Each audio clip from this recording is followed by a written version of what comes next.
What's going on, YouTube? It's time for your Impact review. Starting off the show, we got Dixie Carter coming down to the ring to talk about the whole AJ Daniels Kazarian angle about the pictures and the hotel. Dixie gets on the mic and says she's going to be truthful and tell everybody what's going on. But that doesn't happen because Daniels and Kaz come in. They storm the ring, and all hell breaks loose, and Daniels got Dixie Cartered. AJ comes out to help her. Then Dixie's husband comes out and punches AJ. Look really phony, ridiculous.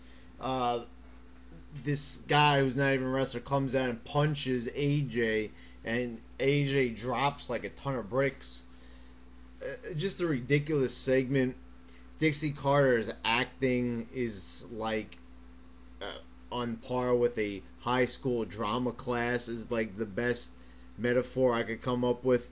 So yeah, just a really terrible segment. As you see, Dixie didn't even get to cut the promo that she needed to because she was interrupted, so they're going to drag this out for another week. Maybe she'll talk at Slammiversary. How about that nobody even cares about this angle? People were booing during this segment. They didn't care. The angle is not over. So it's not over yet, and it's not over with the crowd. So there's two for the price of one there. In the first match of the night, Crimson beats Austin Aries at the interference from Samoa Joe. Before the match, Samoa Joe and Aries are talking, and he pushes a water bottle into Samoa Joe's chest. I guess that insulted Joe, and now he attacks Aries. So that's obviously going to be a match at Slammiversary. Crimson didn't do shit in this match. It was kind of like a squash match. Aries looked really good in here, landed a lot of his signature moves. Crimson, all I can remember him doing in this match was some shoulder blocks in the corner, and that was it. Samoa Joe comes out and trips Aries up as he bashes his head on the ring apron. Crimson gets the pin, and he gets on the mic and he says that he's more dominant than Goldberg. I don't see where they're going with this undefeated streak because he really hasn't been in any title picture. He's just kind of roaming around the TNA landscape without a goal in mind or a future. They're just keeping this streak alive because it's the only thing that TNA can think to do with him. I mean, he's limited in the ring, limited on the mic. Just a big guy with a streak. That's about it. Next up, Hulk Hogan comes out. It's announcement time. Bobby Roode is going to defend the title at next Thursday after Slammiversary, if he still has the title, but the title is going to be on the line regardless. So it'll be Sting or Bobby Roode. Either way we lose, because either way it's going to be a terrible match with both guys. Anyway, Bobby Roode doesn't let him finish. He comes out and starts yelling at Hulk Hogan. And then Sting comes out and attacks Bobby Roode, and this is the most awkward beatdown I've ever seen in my life. Sting is so stiff and so awkward. I mean, even going for an Irish whip, it takes him like 10 whole seconds just to set up Bobby Roode for an Irish whip, when it takes most wrestlers like less than a second to do a simple motion like that. So yeah, I mean, just another bad segment. The beatdown looked horrible. What do you expect from a 50-year-old Sting? I mean, just as ridiculous that he's the number one guy in the company. It's really like, give me a break already. So many other wrestlers that could do so much better with that number one spot and the title shot. Next up, we've got Tara, Mickey, and Brooke Tessmacher and Velvet Sky in a four-way match. Man, where have Mickey James and Tara been all these weeks? They just weren't on TV. I was under the impression that they might have been released, or they were about to be released, or they were on Explosion, which is not available in the US, so I can't watch it. Before this match, Brooke gave them a pep talk. she informed Velvet Sky that she's gonna get a music video deal. There's only one problem with that. I know that Kelly and a lot of other like divas in WWE were in music videos, but that's because they were in videos with popular guys like Timberland, popular hip hop artists. Brooke Hogan said the name of the band, and I don't even know who the fuck they are, and I doubt many other people do. I mean, you guys tell me in the comments who this is. I don't even remember what she said, but I definitely know I never heard of them. Match was actually pretty decent. I gotta say the standout in this match was Tara, and Tara was always one of my favorite divas in the WWE, and I liked Gail Kim's commentary. I mean, I didn't like her commentary, but I liked one piece of commentary that she said. She said that all the divas knockouts are really slow in the ring, and she says that Brooke Tessmacher looked green in there, and she looked like a rookie, and she didn't know what she was doing. And I mean, actually, that might have been all kayfabe, but it almost seemed like a secret shoot, because I was thinking the same exact thing. Brooke hits a face buster and gets the win here. I think she hit it on Mickie James, if I'm not mistaken. A pretty decent matchup. I have to say I was quite pleased with this one. It was 2 stars, I would say. Not a bad match.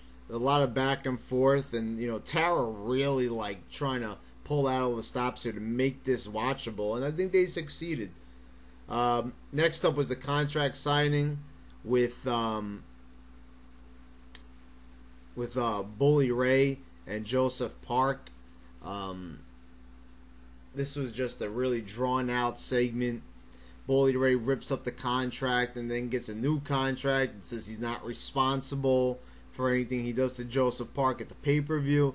Abyss gets on the Titantron, and obviously this is pre-taped because Joseph Park is Abyss. And by the way, I mean, Joseph Park, just looking at him, I just found this out recently. I didn't even realize at first that he was playing a double role, because I didn't even want to believe that Abyss could get that out of shape the way how he looks now. I mean, he is not in any type of competing condition. I mean, this guy really needs to hit the gym. Abyss says that he's going to be at the pay-per-view. Another really boring segment. Felt really dragged out. Really, really horrible promos from all guys here. It felt really awkward and contrived, and it really seemed like everybody was very uncomfortable with the pre-taped Titantron thing going on. It didn't seem very natural. It was a dead giveaway. In the next segment, we got Taz talking about Joey Ryan last week. Obviously, as many people are saying, oh, this is a shoot. This is a shoot. This is not fake. This is real. No, it was actually a work. And let me tell you why. Because they're still continuing. He got voted off, and he's still going to come back, obviously, at Slammiversary and attack Taz. They showed some footage last week of Al Snow escorting Joey Ryan back. They said that he's been a madman on Twitter and YouTube and doing stuff, things that nobody's reading or watching.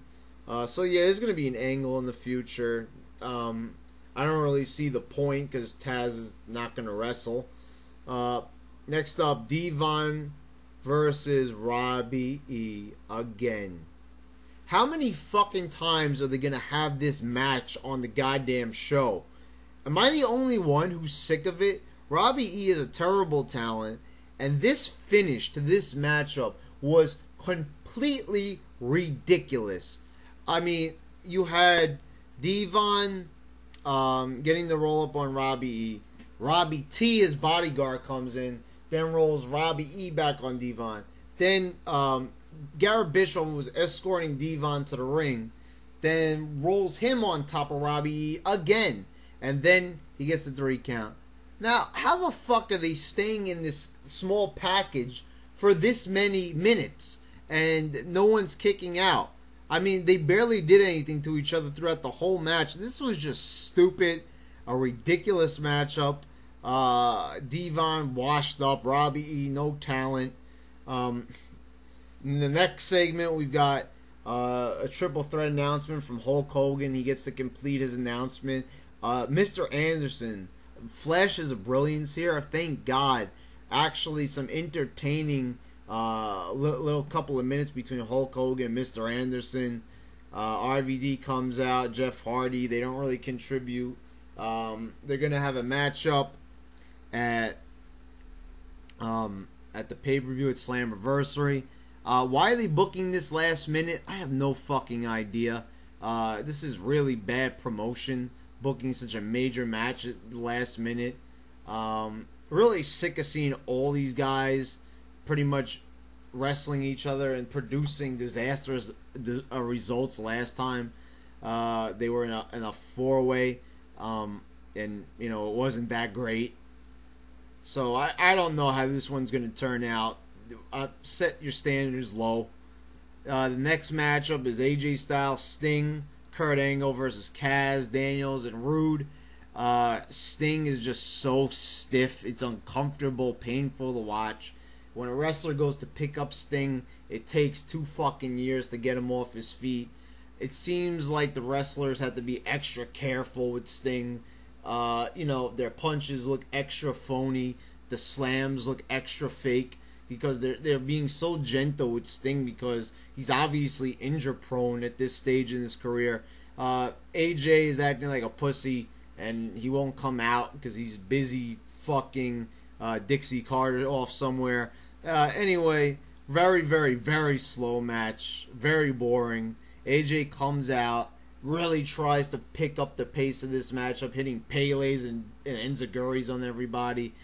Sting gets Bobby Roode locked in the Scorpion Deathlock and taps out to Sting. Oh my God, a 53-year-old man winning again over another younger wrestler. This is ridiculous. The number one contender here. The only thing that's going to be any good on this show is possibly that tag title match and the Austin Aries Samoa Joe matchup. That's inevitable. They didn't book it yet, but it's probably worth a look. This was a horrible fucking show. It was bad, and it's really said the Knockout stole the show again on this show. And it's not even like that matchup was anything that great. Like I said, the Knockouts match was like 2 stars. It was a decent effort. But really, everything else was just fucking terrible on this show. Skip it.